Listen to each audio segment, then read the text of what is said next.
नमस्कार, मैं advocate doctor Ajay Kumar Pandey लेकर हाजिर हूं आपके समक्ष एक नया मुकदमा।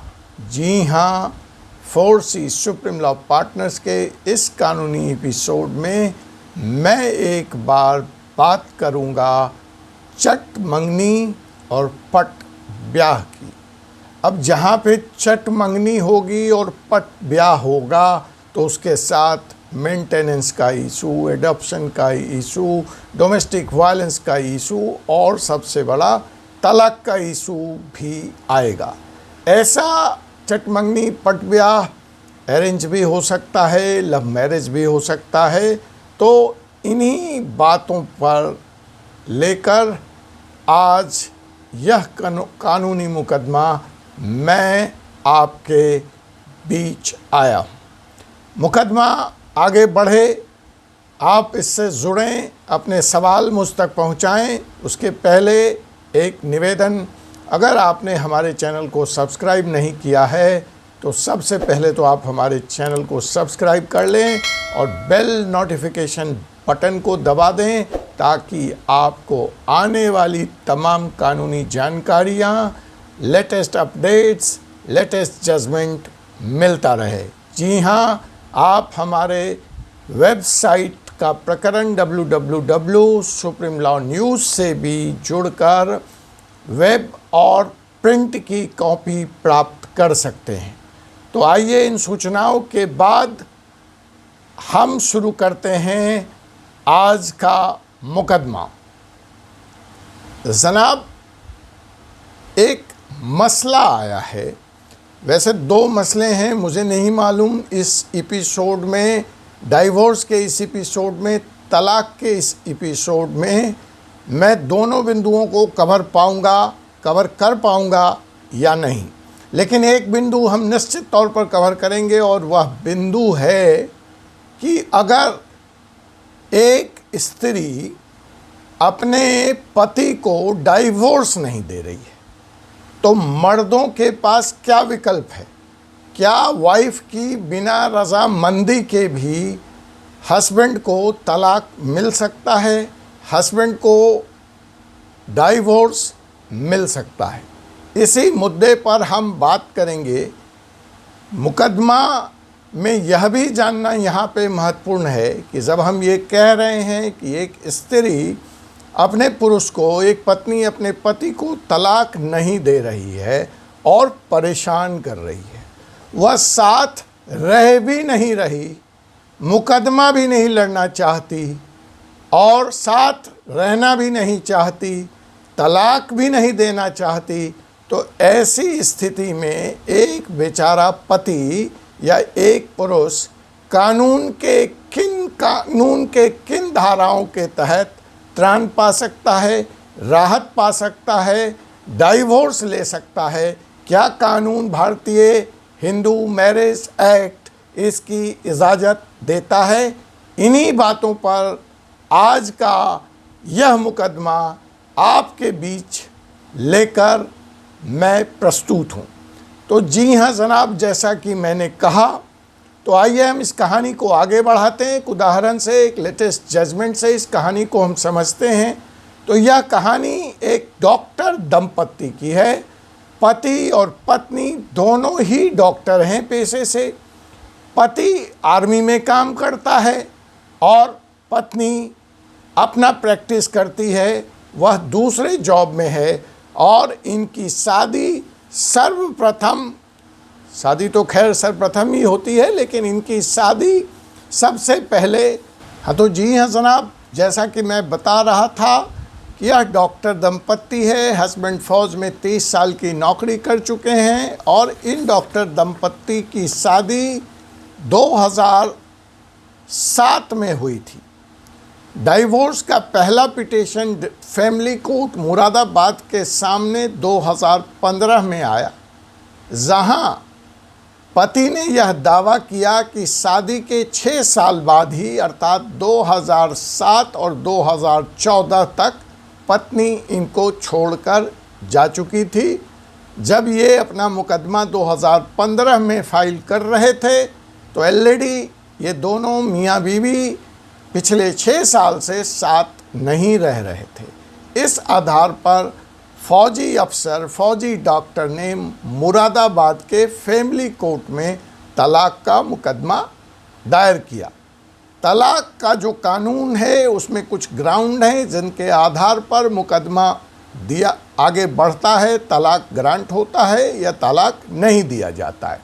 तो यहाँ पर पति ने जिस 2 ग्राउंड का हवाला दिया वह है एक मेंटल क्रूएलिटी, एक क्रूएलिटी बिकॉज शादीशुदा पत्नी अगर पति के साथ न रहे और उसका कोई यथोचित कारण ना हो तो यह क्रूएलिटी के ग्राउंड में कवर होता है। तो पति ने भी यहाँ क्रूएल्टी के ग्राउंड में यह मुकदमा दायर किया।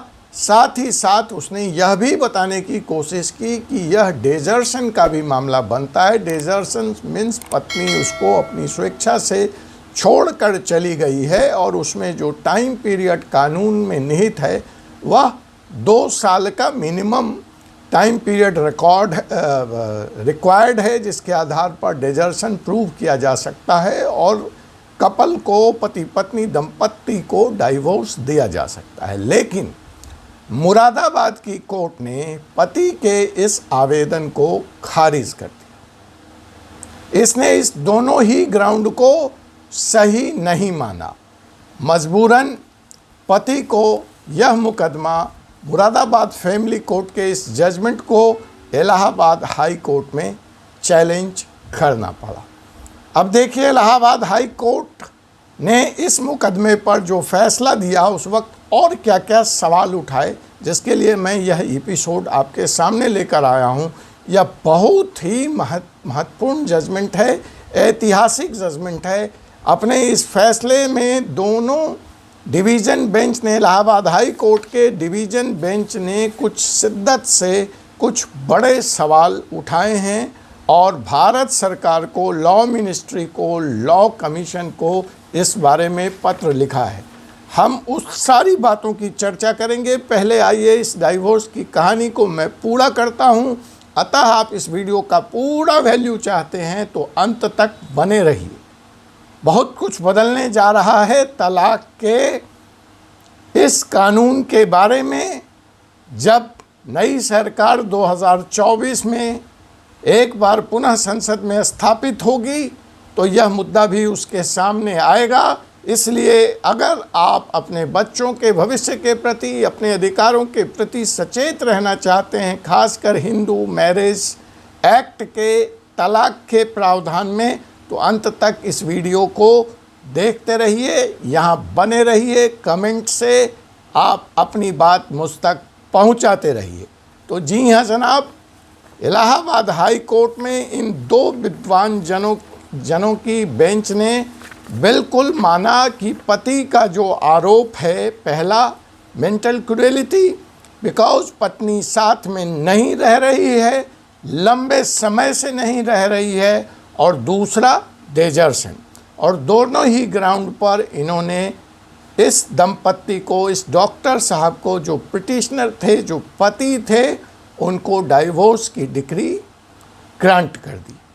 तो जो आपके लिए लेसन है, यहाँ पे एक बात महत्वपूर्ण और जाननी है कि पत्नी यहाँ इस मुकदमे में अपनी पैरवी करने को उपस्थित नहीं हुई। उनको कई मौका दिया गया और कोर्ट ने अंततः यह एक्स पार्टी डिसीजन दिया। तो आपके लिए जो नोट करने वाली बात है, इसमें जो समझने वाली बात है कि पत्नी अगर ज़िद कर रही है, वह साथ नहीं रहती, वह मुकदमे में पैरवी करने नहीं आती है, वह मुकदमे में देरी करती है, वह आपको तलाक भी सहमति से नहीं देती है, तो ये 2 ग्राउंड आपका बनता है। एक तो एक्स पार्टी भी आपको कोर्ट इसमें राहत दे सकती है, दूसरी मेंटल क्रूएलिटी का यह मामला बनता है, और तीसरा डेजर्शन का भी क्लाउज इसमें लागू हो जाता है, क्योंकि जो सेपरेशन है वह 2 साल से ज़्यादा का है। तो इसके आधार पर पत्नी के न चाहते हुए भी आप तलाक पा सकते हैं, आपको कोर्ट से राहत मिल सकती है।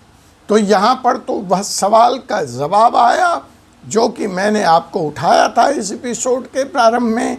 अब जो यह फैसला आया इस डिवीज़न बेंच का, वहाँ पे 2 सवाल और बड़ी शिद्दत से खड़े किए जज साहब ने यहाँ पर यह कहा कि बताइए, जब देश में समय काल और परिस्थितियाँ बदल गई और हिंदू मैरिज एक्ट जो कि 1955 में आया था, उस समय की परिस्थितियाँ और आज की परिस्थितियाँ, लड़कियों की शिक्षा, वेस्टर्न कल्चर का प्रभाव और फाइनेंशियल इंडिपेंडेंस, कास्ट के बैरियर का टूटना, जाति प्रथा का खत्म होना, तो मैरिज जब 1955 के दौर में हुआ करता था तो उसका प्रारूप भिन्न था। आज प्रारूप भिन्न हो चुका है और कानून वही पुराना लचर पचर चल रहा है।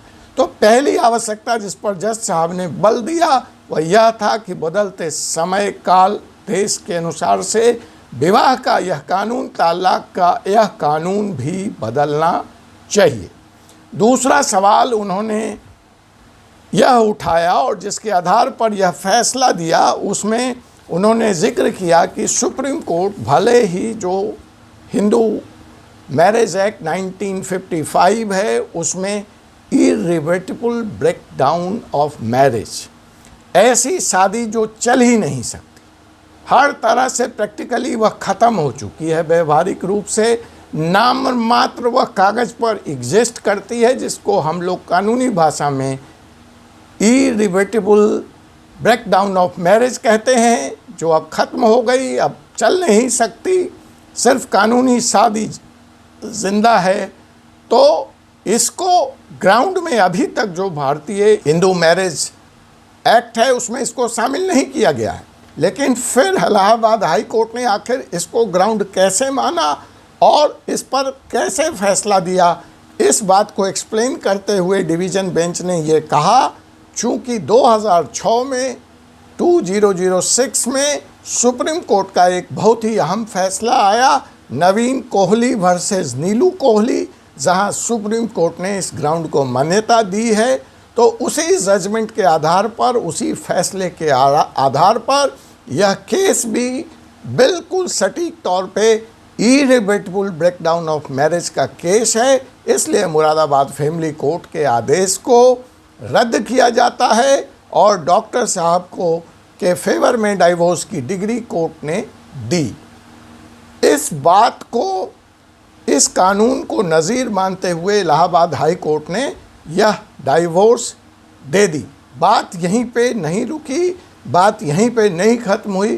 कोर्ट इससे आगे जाता है और जाकर यह सवाल पूछता है कि 2006 से आज हम 2024 में हैं, देश काल परिस्थितियाँ बदल चुकी हैं, ऐसे संबंध सामने आ रहे हैं जहां पति पत्नी या तो साथ नहीं रह रहे या साथ नहीं रहना चाहते, और यह अवधि 10 साल से 15 साल से ऊपर हो गई। यहाँ तो यह 2007 से आज 2024 में हम पहुँच चुके हैं। 2014 से 2024 पूरा एक लंबा फासला है।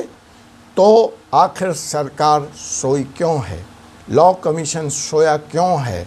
वह इस मामले में सुप्रीम कोर्ट के निर्देश के बाद इरिवर्सिबल ब्रेकडाउन ऑफ मैरिज को एक एडमिसिबल क्लाउज, एक एडमिसिबल ग्राउंड फॉर डाइवोर्स क्यों नहीं मानता है, और डाइवोर्स का जो मौजूदा ग्राउंड है उसमें तब्दीली क्यों नहीं करता है, उसमें एडिशन क्यों नहीं करता है। और इस फैसले की एक कॉपी उन्होंने supreme court, law secretary Bharat सरकार और लॉ कमीशन ऑफ इंडिया और भारत सरकार सबको भी भेजने की बात अपने जजमेंट में लिखी है और उनसे कानून में परिवर्तन की बात कही है। जज साहब ने यह भी कहा कि जब डेजर्सन 2 साल की अवधि को माना जाता है मिनिमम, तो आखिर यहाँ पर 10-10 साल से जो पति दंपत्ति अलग रह रहे हैं, साथ नहीं रहना चाहते और एक या दूसरे की ईगो के कारण तलाक भी नहीं देना चाहते, डाइवोर्स भी नहीं देना चाहते, तो उनको इसी कानून की नज़ीर से नवीन कोहली वर्सेस नीलू कोहली, डेजर्सन के क्लाउज से मिलते हुए को आधार तय करते हुए, ग्राउंड को एक्सपैंड करते हुए तलाक क्यों नहीं दिया जा सकता? यह सवाल माननीय इलाहाबाद हाई कोर्ट के डिवीज़न बेंच ने उठाया है, जिसका जवाब संसद को, लॉ कमीशन ऑफ इंडिया को और भारत सरकार को देना पड़ेगा। इस बारे में मैं जल्द ही एक PIL भी लेकर सुप्रीम कोर्ट के सामने खड़ा होऊंगा।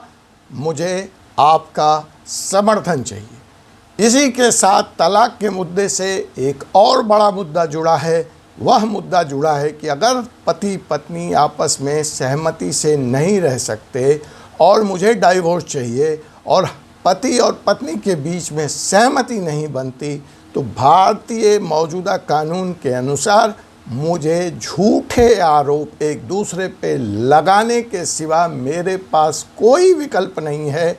बिना उसको लगाए मैं डाइवोर्स ले सकूं। विदेश में, फॉरेन में, इंटरनेशनल कंट्री में ऐसी कोई ज़रूरत नहीं है।